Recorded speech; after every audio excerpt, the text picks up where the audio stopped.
Hey guys, it's Brent from Team Acardski. Thank you so much for tuning in to another deck profile that we have planned for you. Two quick things before we get started with it. I just want to say thank you so much for 250 subs. We appreciate it very much that every single one of you tune in to watch our videos. We try to pump one out at least once a week for you guys. So again, thank you so much. We greatly appreciate it. Second, we have a new logo. And the reason behind that is I wanted to design it myself, first of all. Second of all, I wanted to have a picture for us that really makes it unique and something that we didn't, I guess, borrow from other pictures and what have you. So like, that's the new logo. I hope you guys like it. Again, it's going to be the same old thing. Still going to be making content for you guys. Still going to be posting some weekly updates and this, that, and the third. If you have any suggestions for videos, please, by all means, post them in the comments down below, and we'll start looking over them. So, without further ado, let's jump straight into the deck profile. All right, so as you might have guessed from the thumbnail, we're doing a Blitzclique deck profile. Now, I haven't played this list in a tournament yet. I've been testing online with it for the past 2 weeks now. And this build is kind of nutty, in my opinion, just because it uses the extra deck as utility rather than anything else. But we're just going to jump straight into it. So right off the bat, we're playing 3 Surge. Surge is one of the quote-unquote starters in the deck. Every monster in this deck essentially needs another card in order to really get going. Because Surge, when she's in your hand, you target a monster on the field, destroy it, and then summon a Thunder monster. And you can summon any Thunder monster from your hand as long as you get to destroy the target. And then if a card's destroyed on field while this is on field, you get to search a Blitzclique monster. So again, one of the quote-unquote starters. Play 3 Crackle. Crackle's the hand trap of the deck because when your opponent activates a monster, you can chain the effect, destroy that monster, and then special summon a Thunder monster from your hand.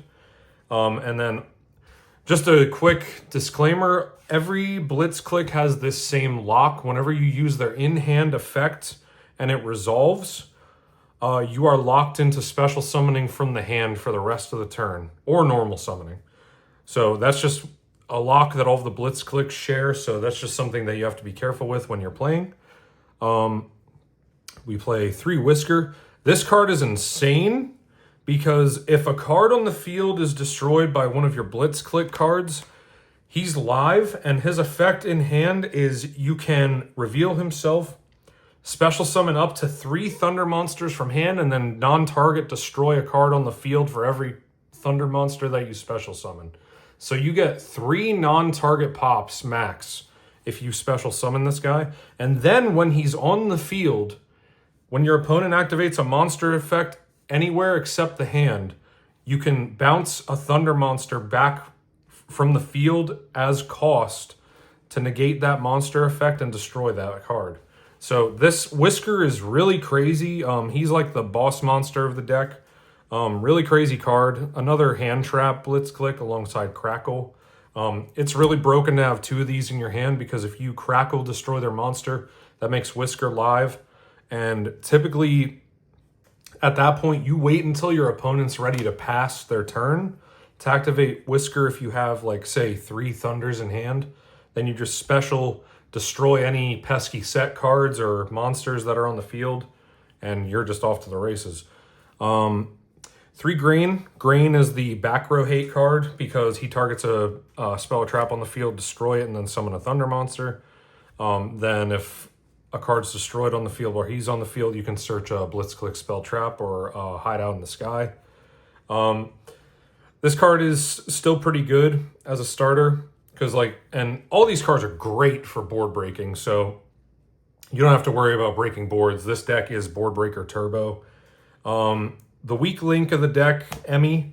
This is a poplar of the deck because if it's added to your hand except by drawing it, you can reveal it, target a card on the field, destroy it, and then special a Thunder. Then if a card's destroyed while she's on field, you can add a Blitzclique trap. Again, you only play one of this just because you really do not want to draw it. There's ways to put it back into the deck and then search it, but like opening this just feels really bad. That's why we play one.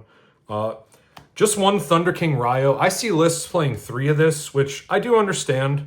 On your opponent's turn, if you're able to summon this, like turn 0, this is a crazy card, but like I'm just playing 1 just because I have a different approach to the deck.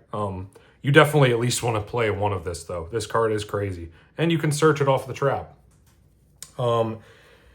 Last monster, this is where my build differs a little bit. We're playing 1 Dogmatika Ecclesia the Virtuous. So the reason why I'm playing this is because this deck can be Fallen in the Virtuous Turbo, essentially. So I want to have a normal summon that is able to get me to Fallen in the Virtuous, you know, a card that triggers all of my Blitzclicks.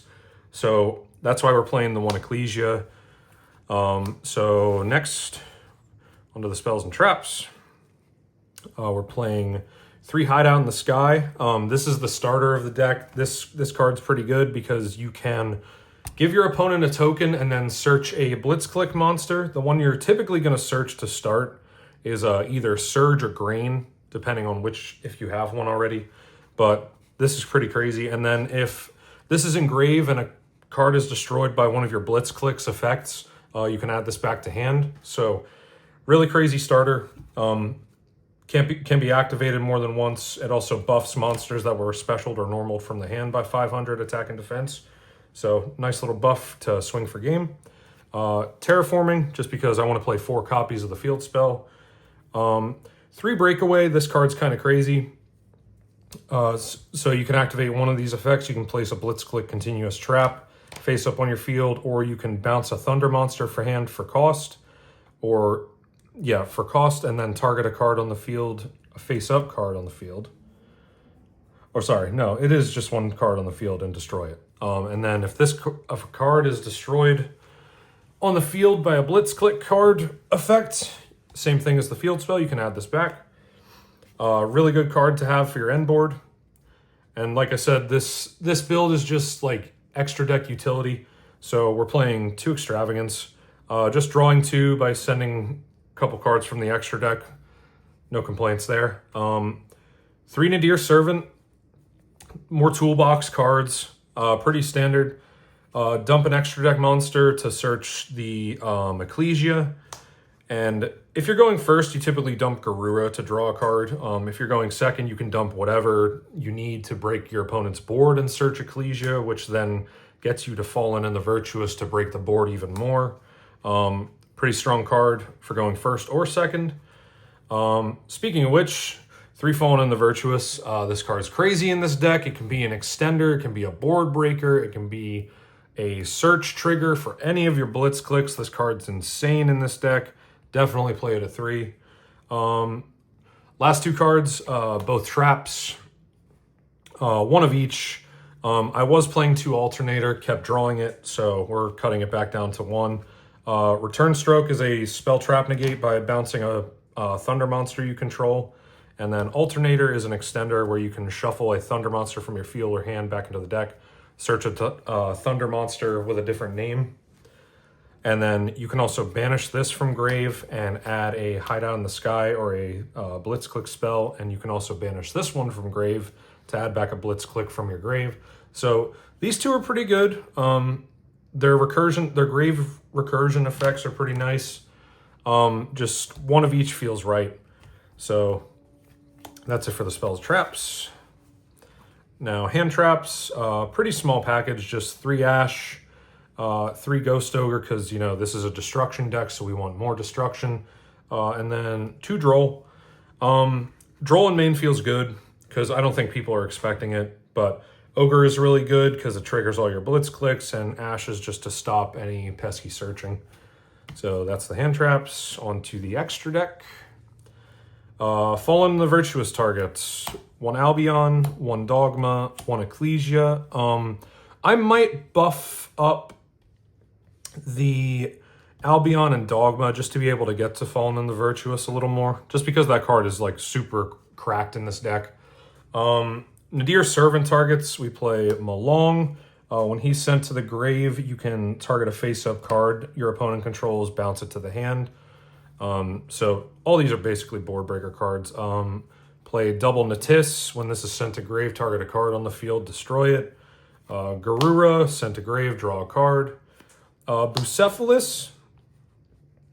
When this is sent to grave, you can dump a beast, winged beast, whatever have you that mentions it, to the graveyard. Typically, you dump Garura off of this, but that's just another dump. And then we play Valon to pop a back row, Aggregator to negate a card on the field. The guys that are actually summonable in the extra deck, we have Blackluster Soldier, Soldier of Chaos. So this card's kind of nice because if it's summoned using a level 7 or higher, your opponent can't target it with card effects and it can't be destroyed by your opponent's card effects. So if this was made using Whisker, it gains those effects, and then when it destroys a monster by battle, you gain one of these effects. It gains 1500 attack permanently, can make it a second attack during this the next battle phase, or it can non-target banish a card on the field. So just another way to clear up the rest of the board and attack for game, because he is 3K, he's a big boy. So just another way to attack for game. Another way to attack for game, Pep.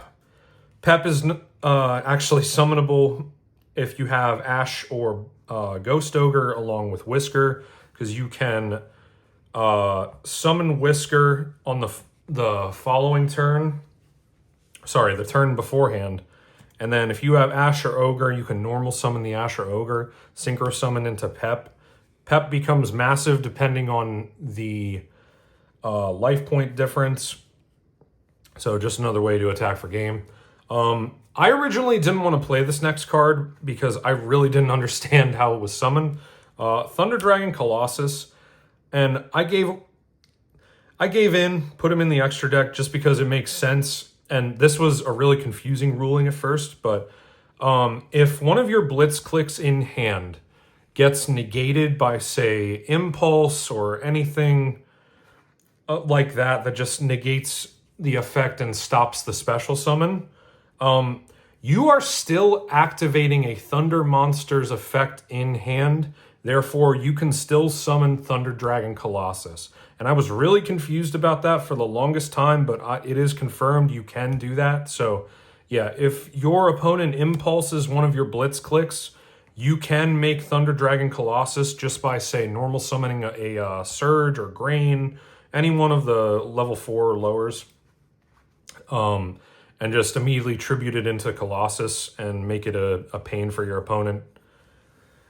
So, yeah, he made it into the extra deck. It is a Thunder deck. Makes sense to play him. So, last two cards, just 2 Typhon. Didn't really know what else to put in the extra deck.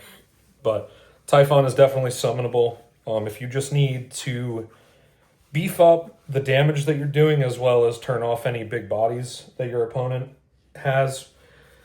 So, yeah, that's practically it for the deck. I hope you guys enjoyed. Again, thank you so much for the 250 subscribers, and thank you so much for tuning in every single time we make videos. Greatly appreciate it. This has been Team Acardski, signing out.